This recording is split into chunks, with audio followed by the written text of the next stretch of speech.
And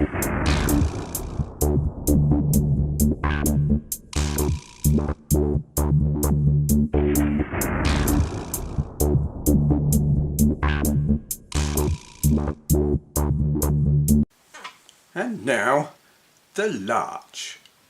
The Commodore 64. I'm not a fan of the Commodore 64, and before Sinclair Spectrum owners rejoice, I'm not a fan of that either. But that's not what I'm here to talk about. The Commodore 64 is a historically important piece of kit, so I have one. And as you might know, I'm fond of devices that make the loading of games into retro hardware easier and possibly faster.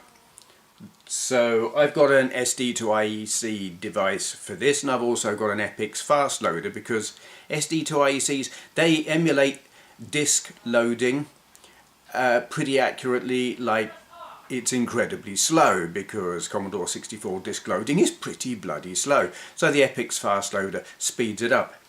There are other ways of loading games into these things, because the SD to ICs, they emulate the disk drive. What if you want to load tape games? Well, you could use a thing like a Tapwino. Now, I don't use one of them on the Commodore 64, but I do use one on my Commodore PET, and it it emulates the tape loading speed quite accurately, so loading onto the PET is quite slow. I could use it on this, but again, having loaded tape games into a Commodore 64 using real tapes, it's painfully slow. So anyway, coming to the point now, I was doing a spot of window shopping, if you like, on eBay the other day, and I came across this. There. Can't remember what it's called. Tape Cart SD. And it is basically, it's a cartridge with a slot for a micro SD card that you bung in the back of your Commodore 64 into the tape slot, you know, where you would plug your tape drive in.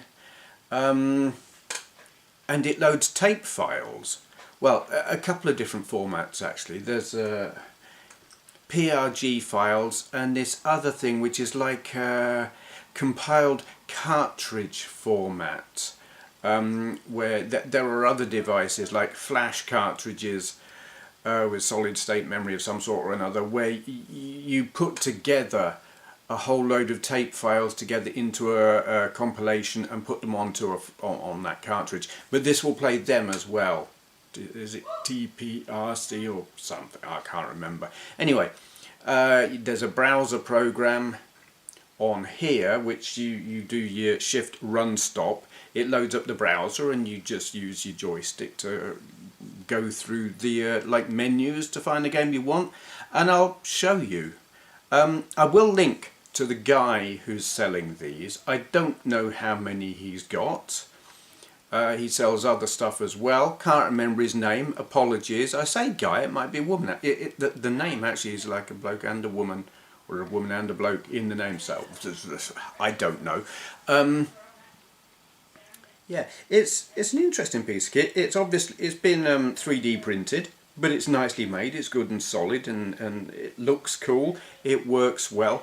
The important thing about this versus things like SD to IEC and Tapwino, apart from the fact that this is faster than both of them, and you will see that, 15 quid. That, minus the SD card, which I bought myself, 15 quid.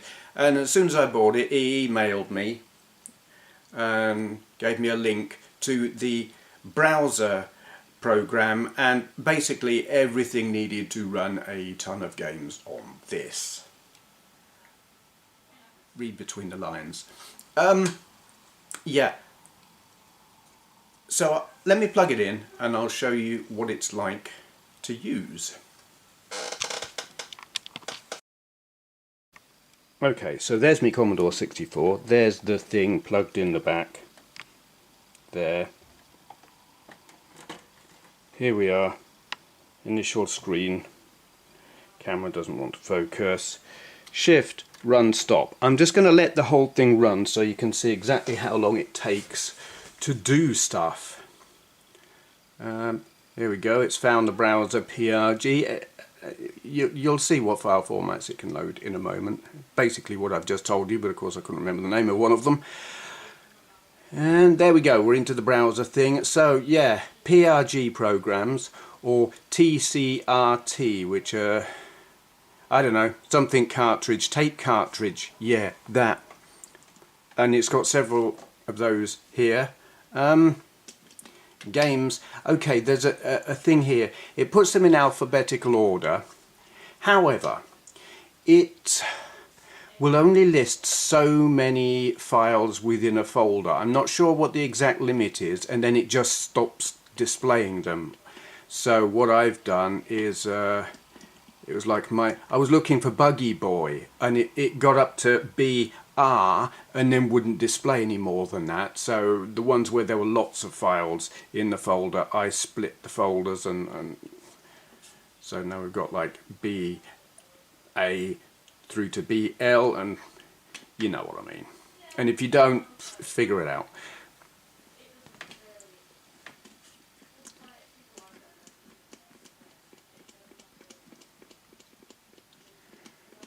I'm pulling right to skip through a bit more quickly, and I think I just went past it. Okay, Buggy Boy. We've got different versions of the same thing. I guess they're like different cracking crews or something, because obviously these are cracked. Again, letting you see exactly how long it takes to load, including the cracking screen. Can never quite work out what button to press to make these things do their thing.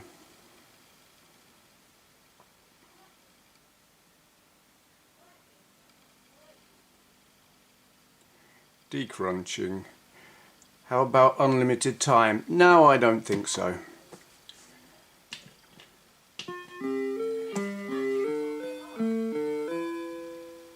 And we're in, and we're off, and yay.